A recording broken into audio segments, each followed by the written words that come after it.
Há algum tempo vocês me pedem para gravar um vídeo, né? Porque a gente no Brasil não constrói como os americanos. Então eu vim aqui em Celebration, no Island Village, que está quase ficando pronto, tem mais umas 20 casas só para terminar, para a gente falar desse assunto, das diferenças do sistema de construção do Brasil para cá, para os Estados Unidos, tá? A primeira coisa que eu diria para você tem muito a ver com os hábitos que a gente herdou dos nossos colonizadores. Aqui nos Estados Unidos, a colonização começa pelo norte, numa área bastante fria, e onde tinha muita disponibilidade de madeiras grandes, principalmente pinheiro, cedro, o plátano, né, que é o maple. E no Brasil, a gente começa a colonização pelas áreas litorâneas de Mata Atlântica. Na Mata Atlântica, a gente não tem árvores de grande porte, são árvores menores, né, de galhos torcidos e tal. E aqui a gente vai ver uma das primeiras coisas, né? As casas dos Estados Unidos usam muito madeira, principalmente porque na região fria do norte, a madeira é um ótimo isolante térmico para manter a temperatura interna da casa. Depois, outra característica daqui é que a partir da Segunda Guerra Mundial, começa a se usar muito material pré-fabricado, então as casas não são mais tão artesanais, né? Os materiais vêm prontos, olha, tá vendo tudo isso que você está vendo? Isso é o telhado de uma casa. As tesouras, as treliças, elas já vêm todas prontas. Muito diferente do Brasil, né? Onde o carpinteiro te pede as madeiras, uma lista de madeira, e ele vai fabricar artesanalmente para você.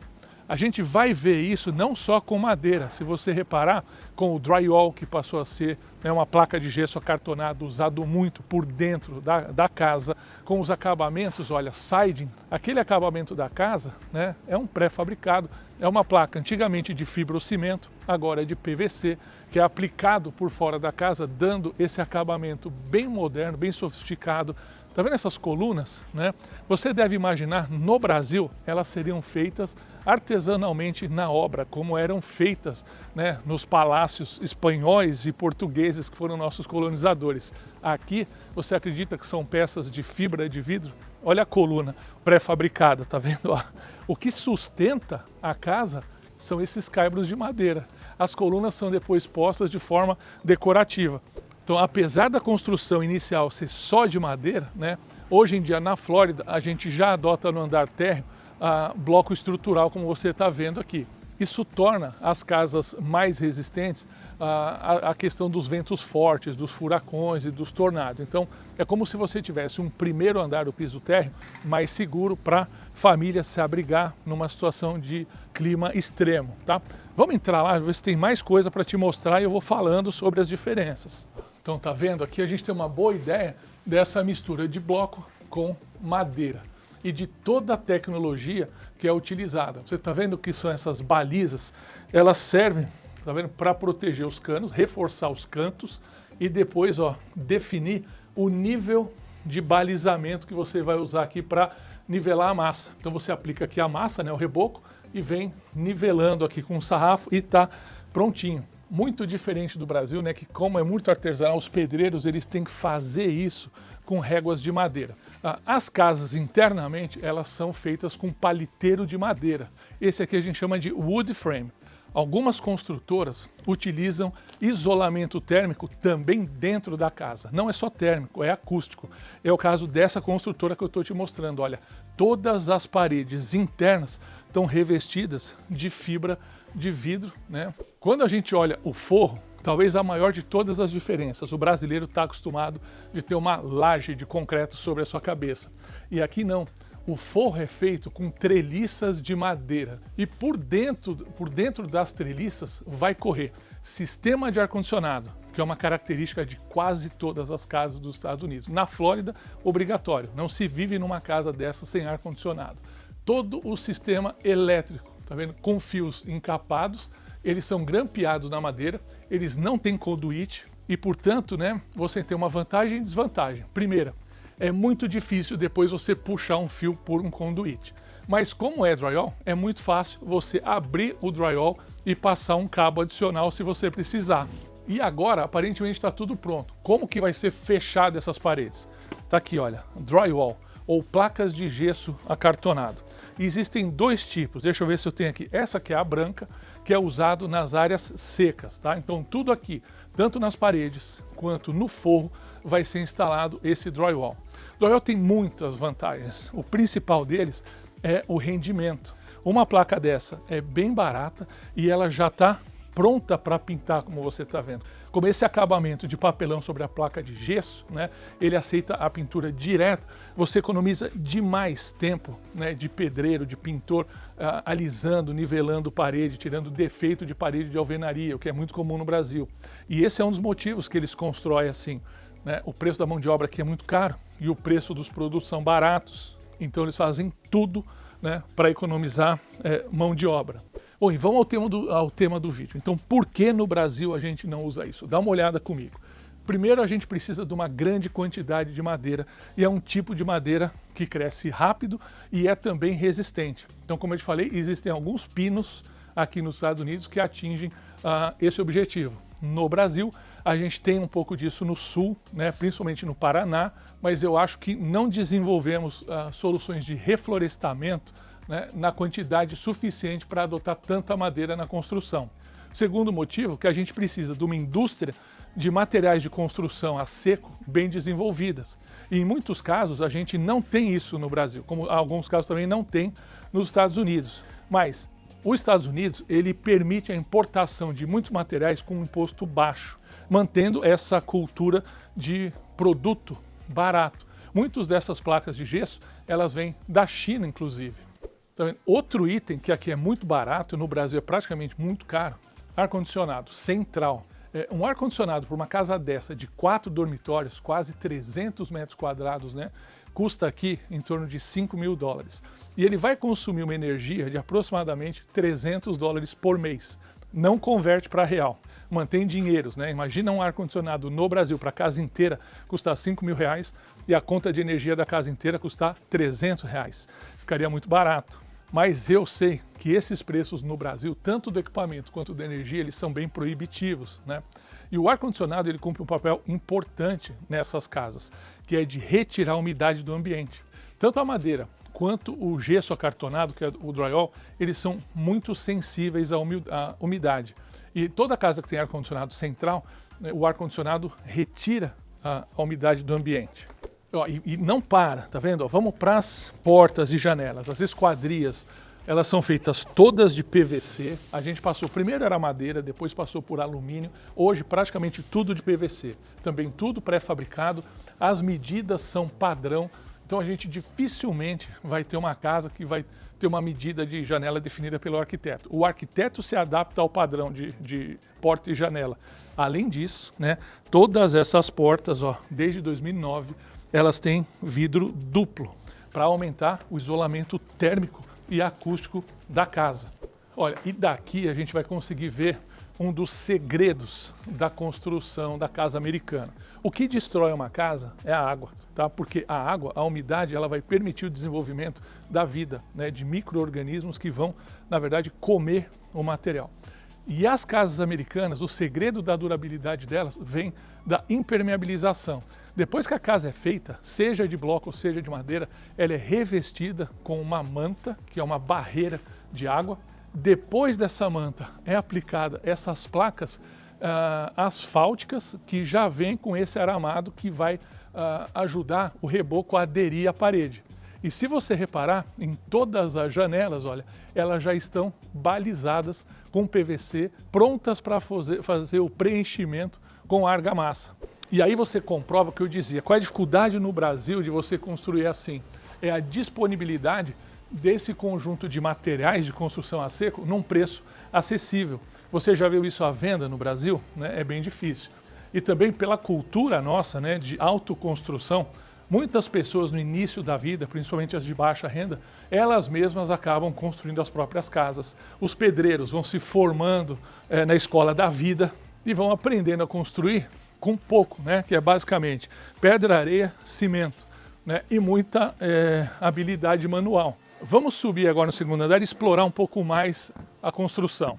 Olha, aqui a gente está, né, dá para a gente ver o forro. Aqui são as treliças que eu te mostrei lá de baixo.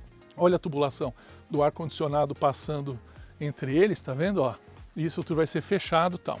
Vamos falar de escada. Você que já construiu no Brasil, já fez uma escada de concreto, sabe o trabalho que dá fazer forma, preencher, não pode errar nos degraus, ficar algum degrau mais alto, mais baixo, né? Olha como é feita uma escada aqui. de compensado, tá vendo? De plywood. Então, só na escada eu diria para você, no Brasil você demora uma semana para fazer uma escada dessa de concreto. Ou tem que encomendar escadas de metal, que são caras e tal. Aqui, ó, você faz de madeira, fica muito mais simples. Depois você reveste do material que você quiser. Olha, inclusive, piso, madeira, carpete, né, o que for mais adequado para você. Olha aqui praticamente o que a gente viu lá em casa. Olha a quantidade de duto de ar-condicionado que tem nessa casa. E vem aqui, repara, mostra ali, Lucas, ó. Uma abertura lá em cima, aquilo é um respirador do telhado para retirar o ar quente que se acumula no ERIC, né? O ERIC é o sótão da casa. E olha aqui, ó, toda a casa revestida, né? Isso vai dar um alto isolamento térmico e acústico dentro da casa. Você está vendo esse fitilho de espuma entre as madeiras? Isso é um spray injetável que serve simplesmente para você tirar o vão entre as madeiras. E aqui, olha, mais uma coisa interessante. Na área molhada da casa, você não pode usar o drywall. Você tem que usar um outro tipo de material. Então aqui já foi aplicado, tá vendo? É uma placa de fibrocimento que a gente chama sheetrock. Ela é instalada onde a água vai se concentrar. É pintada também com uma tinta impermeabilizante, né? E daqui para cima, onde também vai pegar água de chuveiro, também é um tipo de drywall diferente que a gente chama de green drywall, né? De drywall verde, que ele é mais resistente à água do que aquele branco. Tá vendo? Deixa eu ver se tem mais alguma coisa para eu te mostrar. Olha, várias conexões, tá vendo? De aço galvanizado. Todos eles, olha, tem essas conexões. Só aqui que eu estou contando, 12 pregos aqui e lá em cima mais 8. Então, para juntar essas duas peças, a gente tem 20 pregos. Outro detalhe que eu vi aqui, tá vendo aquela fita métrica azul? Aquilo vai ser usado depois para fazer o preenchimento, né, com floco de material isolante, muitas vezes fibra de vidro, espuma e tal, do isolamento térmico do forro, né, para evitar que o calor que entra pelo telhado entre na casa. Mais detalhes, né? Essa é uma lavanderia. Então aqui você tem um exaustor para o ar quente da máquina, água quente, água fria na casa inteira. A gente usa aquecedor de água na casa inteira, central. E nessa fase aqui, repara, o encanador, ele deixou um manômetro, que é um medidor de pressão. Isso é obrigatório. Ele faz todas as conexões de água, põe pressão e essa pressão tem que resistir 3, 4 dias para que o encanamento seja aprovado. E esse formato de construção, esse sistema de construção americano, ele é chamado de construção a seco justamente por isso. Aqui, olha, praticamente não se usou nada de concreto. Só se usou concreto na fundação, que aliás é outra característica, né? Como as casas se tornam muito mais leves, a fundação aqui ela pode ser mais superficial. Na Flórida, por exemplo, se usa muito o radier, que é suficiente para sustentar o peso de uma casa desse porte, né? Que ela é realmente muito mais leve que uma casa de concreto. Bom, e também por uma questão cultural, né? O brasileiro tende a achar que essas casas americanas são mais frágeis e na verdade não são. Essas casas são certificadas para ventos de até 150 milhas por hora, passa de 200 e poucos quilômetros por hora. Elas são muito resistentes a terremoto porque elas são flexíveis. Mas os brasileiros ainda se sentem mais seguros fazendo essas casas, né, de concreto, de tijolo. E isso tem dificultado um pouco a adoção desse sistema de construção a seco, que é mais rápido, mais barato, mais especializado, né? Contando que os materiais eles já vêm todos prontos, você tem menos defeito, você tem uma obra mais limpa, você tem menos desperdício. Mas até isso está mudando agora. Eu já vi várias iniciativas, né? Inclusive recentemente, acho que o Roberto Justus ficou sócio, está promovendo uma empresa de construção a seco. E eu acho que esse modelo vai chegar e vai pegar no Brasil. Então, tá vendo? Eu, né, hoje entendo, eu acho que é uma questão de adoção de tecnologia. A gente aqui nos Estados Unidos adotou a tecnologia, adotou materiais padronizados, pré-fabricados e colhe os benefícios disso. Sabe em quanto tempo essa casa vai ficar pronta igual aquela ali, né? Do dia que ela começa a ser construída, 100 dias em média. Se isso fosse feito artesanalmente, custaria muito caro e demoraria muito tempo para ser feito. Telhado também é uma diferença que vale a pena a gente comentar. O telhado mais usado aqui nos Estados Unidos é aquele tipo, é de shingle. O telhado ele é fechado com compensado, aplicado uma manta asfáltica, depois uma manta de alumínio para refletir o calor E aí cada proprietário escolhe um acabamento. O shingle, que é essa manta asfáltica, né, que dá essa aparência bonita na casa, é o mais barato, é o mais usado, dura em média 25, 30 anos, tá? Mas tem casas, como você está vendo, de telha de barro e de telha de concreto, que praticamente dura a vida toda, 40, 50 anos, e custam mais caro por isso, né? Eles dão menos manutenção. Talvez a maior diferença de todas fica no finalzinho, na cereja do bolo. Quase todas as casas aqui, elas são assim, olha. Tem gramado, tem jardim já feito pela construtora, não tem muros, não tem grades, né? E essa harmonia visual, ela depois vai ser mantida e controlada pela associação de moradores. Hoje, quase todos os condomínios feitos nos Estados Unidos, eles estão dentro de uma associação de moradores que estabelece as regras de construção e manutenção. Vão escolher, inclusive, as cores que você vai pintar a sua casa. A cor específica, não. Mas em função da fachada que você tiver, você vai ter um leque aí de 8, 10 cores que você pode selecionar e algumas regras. Não pode ser igual do teu vizinho se for a mesma fachada, tal. E aí o brasileiro, num primeiro momento, reclama, fala, pô, mas quer dizer que vão escolher até a cor da casa que eu vou pintar? E eu falo, vão. Mas para quê? Para ficar assim, ó lá. Tudo bonito, tudo harmonioso. Fica só a última diferença, que eu acho que no Brasil é melhor. Realmente, a arquitetura e o design de interior brasileiro, né, eu acho que é mais criativo. Também é uma diferença grande que tem aqui. Você sabia que 80% das casas americanas são feitas por 25 construtoras de porte gigante e âmbito nacional? Então, elas estão dedicadas à produção em massa. Essa planta dessa casa provavelmente já foi feita em 30, 40 estados americanos e provavelmente tem 30, 40 mil casas idênticas a essa que foram construídas numa fábrica, né, e foram montadas aqui, né? Isso é bem diferente do Brasil, que praticamente você, quando tem um arquiteto, ele faz um projeto bem individualizado e acaba demandando essa mão de obra artesanal, que acaba custando caro, demorando, mas de fato você tem uma casa única, bonita, mais escolhe os acabamentos todos que você quiser e não fica tão limitado ao padrão oferecido pela construtora. Cara, fiz quase um livro da diferença, né, de Brasil e Estados Unidos, né, como vocês me pediram. Como você vê, tem vantagens e desvantagens. Espero que esse vídeo sirva para te apresentar uma nova solução para que você não tenha preconceito com o sistema de construção a seco, porque eu acho que na verdade vai começar a ficar cada vez mais popular no Brasil. Se você gostou do vídeo, então já deixa o seu like aí. Se você tem pergunta, deixa nos comentários. E se você quer ver mais vídeos como esse, se inscreve no canal, ativa o sininho e a YouTube te avisa quando eu lançar um vídeo novo. Você me conhece, sou Ricardo Molina, sou broker da Talent e sou imobiliário aqui em Orlando, onde uma nova vida te espera. Até o próximo vídeo. Tchau!